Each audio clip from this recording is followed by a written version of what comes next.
మీ కుటుంబ శాంతి, ఆరోగ్యం, ఆర్థిక అభివృద్ధి కోసం రుద్రాక్ష మహాపూజలో తప్పక పాల్గొనండి. ఇప్పుడే నమోదు చేసుకోండి. పూజలు నోములు చేసుకున్నప్పుడు ఏకభుక్తం భూసైనం అని చెప్తూ ఉంటారు. మీరు కూడా చాలా సార్లు మీ నోట కూడా విన్నా. అయితే సంసారంలో ఉండేవాళ్ళు అది ఎంతవరకు పాటించగలుగుతారు? నిజంగా అలా పాటించాల్సిందేనా? అసలు ఈ మాట ఎందుకు వచ్చిందండి? ఈ బ్రహ్మచర్య నియమం అంటే ఒక పొద్దు అంటే ఎవరైనా చేయగలుగుతారు అనుకోండి. రాత్రిపూట ఉపవాసం అంటే ఇప్పుడు శనివారాలు అవి నియమం పెట్టుకుంటారు. పగలు మామూలుగా భోజనం చేస్తారు, రాత్రి ఒక పొద్దు ఉంటారు. సాధారణంగా ఉపవాసం అంటే భగవంతుని సమీపంలో ఉపవసించటం, భగవంతునికి సమీపంగా ఉండటం. అంటే అన్నం మానేసి టిఫిన్ తినటం ఒకటే కాదు. మనం ఏ రోజు ఉపవాసం ఉంటామో ఆ రోజు ఉదయం తల స్నానం చేయటం తప్పకుండా, భగవదర్చన ఏ దేవుడి కోసం మనం చేసుకుంటున్నామో ఆ దేవ సంబంధమైన పూజా విధానం ఏదో సలపటం, ఆ దేవ సంబంధమైన దేవాలయానికి వెళ్ళటం, ఆయన కోసం రాత్రి భోజనం మానేయటం. అంటే భగవద్ ధ్యానంలో ఉండవలసింది, అన్యధ్యాస ఉండకూడదు అని అంతర్లీనంగా ఉన్నది కదా, అండర్ కరెంట్ అదే. అంతే.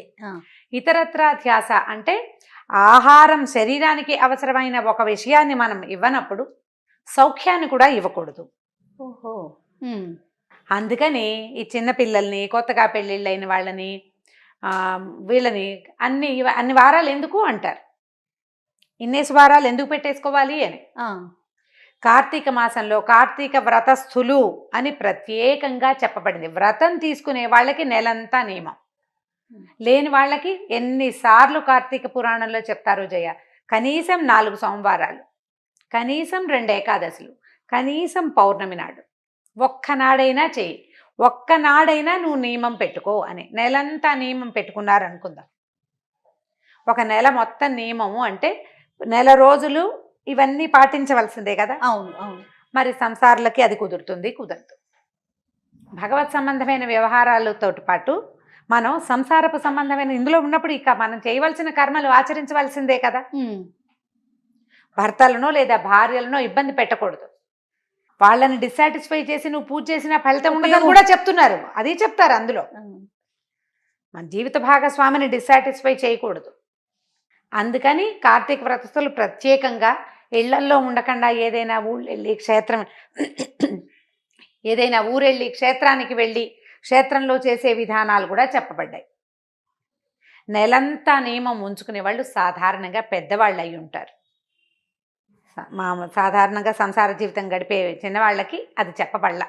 ఈ బంధాలకు కొంచెం దూరంగా ఉన్నవాళ్ళు కొంత ఆ వయసు రీత్యా వాళ్ళు కొంచెం పలచబడుతుంది వ్యవహారాలన్నీ కూడా, అప్పుడు చేసుకోవచ్చు. ఇప్పుడు అయ్యప్ప స్వామి దీక్ష తీసుకుంటారు, అవునండి, మండల దీక్ష 40 రోజులు. అది ఖచ్చితమైన బ్రహ్మచర్య నియమం ఉంది కదా. అసలు ఇంట్లోనే ఉండకుండా దేవాలయంలోనో లేదా ఎక్కడైనా ఉండేది, 4 స్వాములు కలిసి ఒక చోటే వండుకుని తిని భగవద్ధ్యానంలో ఉండే విధానం కూడా ఉంది కదా. సాధారణ వ్రతాలకి అంత తీవ్రమైన ఇది చెప్పబడలేదు, కానీ అండర్ కరెంట్ ఇది తప్పకుండా. ఆంజనేయ స్వామి మాల వేసుకుంటారు, అమ్మవారి మాల వేసుకుంటారు. మాలలకి ప్రత్యేక నియమము అని రాయబడి ఉంటుంది దానికి. ఇప్పుడు ఒక దేవాలయంలో అమ్మవారి మాలలు ఇది వరకు ఎప్పుడు వచ్చినాయి. భవానీ దీక్ష అంటే దానికి బ్రహ్మచర్యం అనేది నియమం. ఖచ్చితంగా గురువుగారు ఎవరి దగ్గర మాల వేసుకున్నారో వాళ్ళు చెప్తారు. మనం ఈ కార్తీక మాసం, మార్గశిర మాసానికి మనం ఎక్కడికి వెళ్ళాం, మనమే ఏదో చదువుకుంటూ ఉంటాం. అవునవును. అలాంటప్పుడు మీరు నియమం పెట్టుకున్న రోజున బ్రహ్మచర్యం పాటించాలి. నెలంతా భార్యకి భర్తలు దూరంగా ఉండాలన్న మాట ఎక్కడా చెప్పబడలేదు. అందుకని 4 సోమవారాలు మనకి నియమించారు కదా. ఓ 4 సోమవారాలు లేదా 5 సోమవారాలు వస్తాయి. పౌర్ణమి ఒకటి నియమం.